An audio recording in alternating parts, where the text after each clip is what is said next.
Hey, what's up guys, welcome back to Indian Kitchen Abroad. This week we're going to make cauliflower masala. It's one of my favorite vegetables to eat and very easy to cook. Let's start with breaking down this cauliflower. You don't even need a knife for this. Just pick out the leaves to reveal the cylindrical stem. Give a couple of twists and the stem will come right off. If you don't want to go full Godzilla on this, use a knife. Once you remove the stem, you'll find this network of cauliflower florets attached to the stem through branches, just like a tree. Simply cut the branches to get cauliflower florets.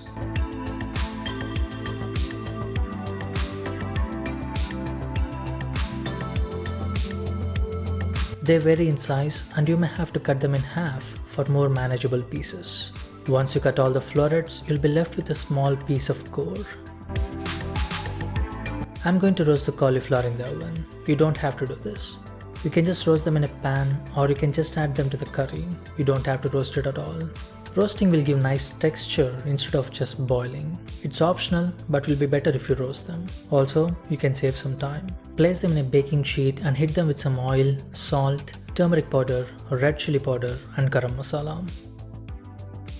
Toss them around to get even coating of masalas and roast them at 350 degrees Fahrenheit or 180 degrees Celsius for 25 to 30 minutes. In the meantime, we can make the sauce for curry. Slice one medium-sized onion and add it to a saucepan along with 3 roughly chopped tomatoes, 4 to 5 cloves, 1 Star-Anise Pod, black pepper, 4 to 5 dried red chilies, 5 to 6 green cardamom pods, half a teaspoon of cumin seeds and 1 tablespoon of oil. Cook this on medium heat for 5 to 10 minutes or until the skin on tomatoes wrinkle. At this stage, add a cup of water and cook for another 5 to 10 minutes. Transfer this into a blender jar, let it cool down and blend. And finally, chop half of a medium-sized onion and 2 cloves of garlic, very finely. We're going to add these finely chopped onions and garlic to the sauce. This will give some bite instead of just plain sauce. Your cauliflower would be done by this time. Keep it aside for now and heat a tablespoon of oil in a pan. When the oil is hot, add a teaspoon of cumin seeds and saute the onions until they become translucent. At this stage, add the garlic and cook for a minute before adding the ginger and garlic paste. Saute for a couple of minutes until you get rid of the raw smell from ginger and garlic. Then goes the spice powders. A teaspoon of turmeric powder and a tablespoon of coriander powder. Saute for a couple of seconds and add a splash of water so you don't burn the spices.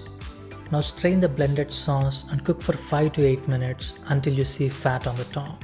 By straining, you'll get rid of all the unwanted stuff like tomato skins and seeds. At this stage, reduce the heat to absolute low and add a quarter cup of heavy cream. When you're adding the cream, make sure the heat is at absolute low. Otherwise, cream may split and form into curds. Give it a stir and bring it to a boil while gradually increasing the heat. Give it a taste and adjust the seasoning according to your taste. Add some salt according to your taste. Add some garam masala, give it a stir and add the cauliflower. Cauliflower is already cooked, so you kind of save like 20 minutes by roasting them before. Just give it a stir and finish it with a knob of butter, Kasuri Methi or dried Fenugreek leaves, and some chopped coriander leaves. And that's it. If the sauce coats back of a spoon, that's the right consistency. And this goes well with pretty much anything, roti, rice or naan. Try this. If you plan it right, you can cook this in under 30 minutes. You can add coconut milk instead of heavy cream and make it vegan if you want. Just customize it. That's it for today guys. Hope you liked the video. If you did, drop a like, share the video and consider subscribing. I'll see you next time.